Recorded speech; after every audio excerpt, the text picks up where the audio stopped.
चलो छोड़ो बोल जाए थोड़ा थोड़ा हल्ला बंद करना। 1 मिनट जो हल्ला नहीं सर देना 100 सरकारी भूमि पर खसरा नंबर नहीं पड़ा। ठीक है खसरा नंबर नहीं है कहीं पर भी चाहिए। ये रोड है ये चलो चलो ना चलो ना आप चलो चलो कानून पटवारी जी खसरा नंबर नहीं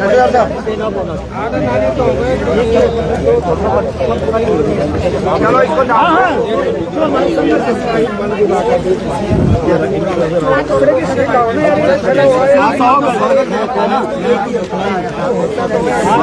ये सही कह रहे हैं दोनों का कंबाइंड देखने में नहीं पता। अरे वो तो हम कोर्ट में लड़ेंगे यार।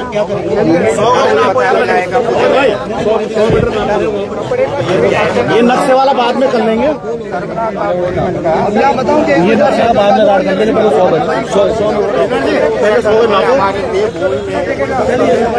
खड़ा नापो यहाँ से खड़े में पूरा यहाँ से नापो ये भी कब्जा है। जब पुलिस आती है ये घरों में जब हमें हमको जब घर का हम जो रैम बनाते हैं ना उस रैम को भी कब्जा माना जाता है। अनिल भाई इसको एक और मेजरमेंट में ले लीजिएगा। आपसे एक रिक्वेस्ट है, अगर आप इसको यहाँ से नापेंगे तो हम बाहर बैठेंगे। सुनो अगर आप दुकान को यहाँ से नापेंगे तो ये इनकी बाउंड्री है और हम यहाँ बैठेंगे। 250 वर्ग मीटर के आसपास की जगह पे बैठे हुए इलीगल खोका है। आप इसके लिए जो कोर्ट में जाओगे फिलहाल यहाँ पर हिमांशु बिजवाण जी क्या कहेंगे? बिजवाण जी मैं तो ये कहूंगा ये दुर्भाग्य है देवभूमि उत्तराखंड का कि आज स्थिति यह है कि अवैध जो दुकान है ये स्पष्ट हो चुका है, स्पष्ट रूप से स्पष्ट हो चुका है कि 100 मीटर के हमारे इनको आवंटन है, उसका आवंटन को मैं अवैध मानता हूँ। और 300 मीटर से अधिक दुकान पे अधिक मीटर पे दुकान का निर्माण हो रहा है और उसकी आप बात तो सभी को मेरा प्रणाम। और इसमें व्यक्तिगत मेरा विरोध कुछ लोग मिलकर कर रहे हैं जिनका कि एक मोटिवेट केवल मेरे से एक पर्सनल दिक्कत है जिन लोगों को, उन लोगों का एक विरोध है और वही पब्लिक को भरमा रहे हैं और पब्लिक को मॉब की तरह खड़ा कर रहे हैं। पब्लिक को अनाप शनाप जो जानकारी नहीं है, जो तथ्य नहीं है, उन तथ्यों को भ्रामक तथ्यों को बड़ा चढ़ा के बोल रहे पब्लिक को एक भ्रामक स्थिति में पैदा करके उन्हें आज उस जगह खड़ा कर दिया कि एक आंदोलन का जिस पर से आंदोलन का रूप लिया। देखिए सबसे पहले तो मैं आपके माध्यम से एक चीज साफ क्लियर करना चाहूंगा कि जो शराब के ठेके का आवंटन है वो सब कानून की हर प्रक्रिया से पूर्ण रूप से होके हुआ है। ठीक है, जिसमें आवंटन भी के लिए भी अनुज्ञापी मैं हूँ। ठीक है, और जिस जमीन पर लीज की जो बात कर रहे हैं उस लीज की भी पूरी एक एक चीजें सरकार से शासन से स्वीकृत होकर लीज स्वीकृत हुई है। अब लोग उसे इस ढंग से भ्रमक स्थिति पैदा कर रहे हैं कि नहीं जी ये तो जंगलात की भूमि, जबकि बेनाम उत्तराखंड की बेनाम भूमि है और उसमें से मुझे लीज आवंटन हुई है शासन से।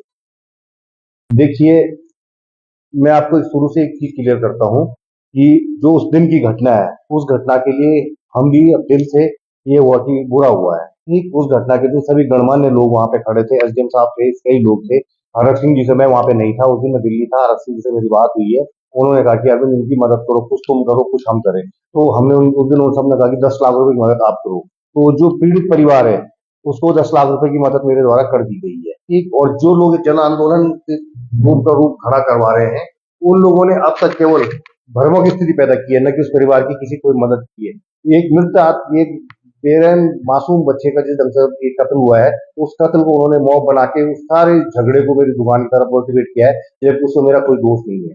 11 बजे दुकान बंद हो चुकी है और 11 बजे के बाद की घटना है। ठीक है, और इसमें मुख्य रूप से हिमांशु बिजवाण जो कि मेरा पहले पार्टनर बन चुका है चंद्रमौली से 2012 में, और हिमांशु बिजवाण के द्वारा ही ये सब कुछ रचा जा रहा है और हिमांशु बिजवाण ने सब रच रहा है।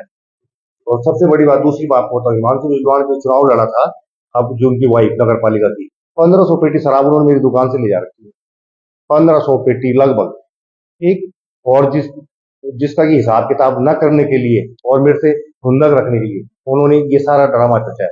मैं हिमांशु 2012 मेरा पार्टनर तो उसके बाद मेरे से बातचीत नहीं थी, लेकिन जब तक चुनाव आया तो सभी लोगों ने जो मेरे चिर परिचित उसके और मेरे बीच के थे उन लोगों ने मुझे कहा कि चुनाव है, चुनाव में सब मदद करते हैं, तेरे हाथ लाया दूसरी जगह लाएगा लेकिन थोड़ी बहुत मदद करते हैं। तो जो 8,500 की पेटी ब्लेंडर की हमें गोल स्टिक की हमें पड़ती है वो हमने इसे 7500 पर पेटी पे 1000 रुपए डिस्काउंट दिया है।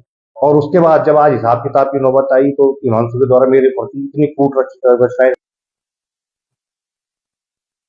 और मेरी आम जनमानस से हाथ जोड़ के विनती है कि जो चीज नहीं है उस चीज को ये लोग वो बना रहे हैं। और दूसरी बात, मैं हाईकोर्ट माननीय उच्च न्यायालय गया हूँ, न्यायालय की शरण में, जब इन लोगों की तरह हो गया था माननीय उच्च न्यायालय की शरण में, माननीय उच्च न्यायालय में इनके लोगों के खिलाफ मैंने वाद दायर किया हुआ है और उसके बाद इन सबको होगा।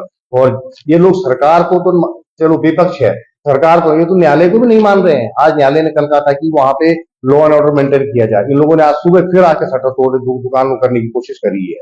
तो इसमें तो मैं यही कहना चाहूंगा कि आम पब्लिक इन लोगों के भड़काव में ना आए।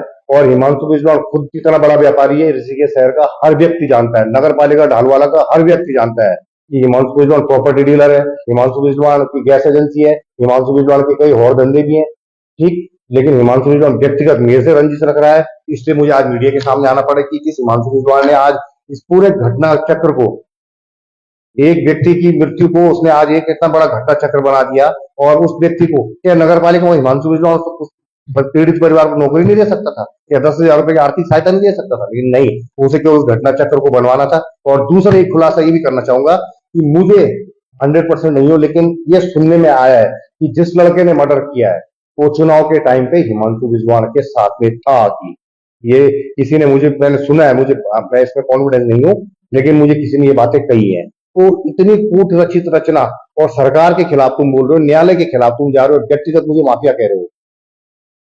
और आगे आने वाले टाइम में मैं इसमें मानहानि का दावा भी करूंगा।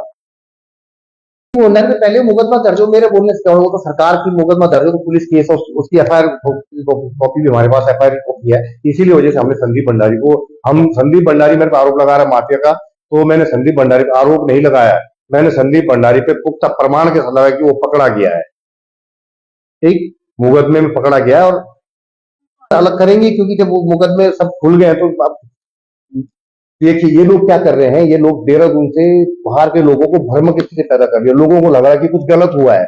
और जो आंदोलनकारी लोग हैं वो भी सम्मानित लोग हैं, जनमानस के लोग हैं, और आंदोलनकारियों को करना भी चाहिए पब्लिक के लिए। जब वो लोग नहीं बोलेंगे, मीडिया नहीं बोलेगा, तो कैसे अवेयरनेस आएगी? अवेयरनेस के लिए वो सब लोग, मैं उन लोगों सबको प्रणाम है मेरा। लेकिन जो हिमांशु बिजलाल अपनी खुंदक निकालने के लिए लोगों को भ्रम स्थिति इस जगह खड़ा कर रहा है और पूरे प्रदेश में एक ऐसा माहौल खड़ा कर दिया कि सरकार के खिलाफ और सब चीजों के खिलाफ कि सब अनलीगल है, सब अनलीगल है। कोर्ट को ये नहीं मान रहे, सरकार को ये नहीं मान रहे और सब चीज को अनलीगल घोषित कर रहे हैं। तो इसका मतलब हिमांशु बिजलाल के घर में अपना कोई नया संविधान होगा।